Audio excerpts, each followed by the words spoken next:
युद्धामधला जो कळीचा मुद्दा ठरलाय तो म्हणजे होर्मुझची सामुद्रधुनी.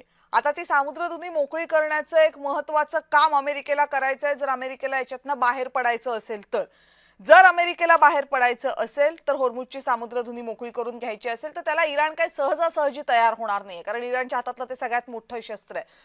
होर्मुझच्या सामुद्रधुनीवर या चर्चांमध्ये काही तोडगा निघू शकेल असं वाटतंय का?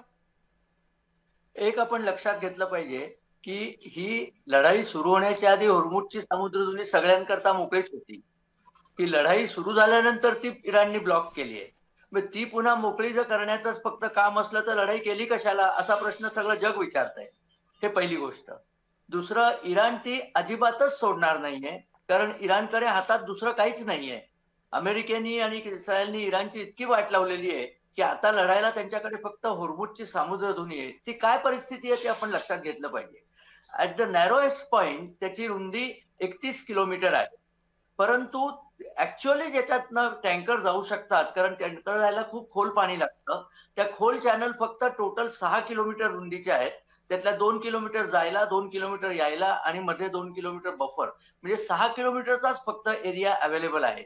इराणनी त्यांच्या बाजूला तर माइन्स लावूनच ठेवल्या आहेत आणि त्या माइन्स इतक्या विचित्र आहेत की त्या टँकरच्या मोटरच्या आवाजाने सुद्धा फुटू शकतील अशा माइन्स आहेत. आणि शिवाय इराणच्या किनाऱ्यावरती, इराणच्या बाजूचा जो उत्तरेचा किनारा आहे, तिथे खूप पर्वतीय प्रदेश आहेत. त्याच्यात इराणनी अँटीशिप मिसाईल्स पण लावून ठेवली आहेत. अमेरिकेला तिथे काहीही करता येत नाहीये आणि म्हणूनच अमेरिकेला हा शस्त्रसंधी करायला लागलाय, कारण जगाने अमेरिकेवर प्रेशर आणलंय की होर्मुझ बंद झालाय. इराणनी त्यांच्या हुतीच्या मित्रांना सांगून लाल समुद्र सुद्धा बंद करायचा घाट घातलाय. तर जगाची अर्थव्यवस्था सगळी बुडून जाईल. तर मला वाटत नाही की अमेरिकेला ती सामुद्रधुनी मोकळी करता येईल. हं. याचा अर्थ असा की इराणच्या हातात एक ब्लॅकमेलिंगचं प्रचंड शस्त्र देऊन हे युद्ध तहकूब झालेलं आहे.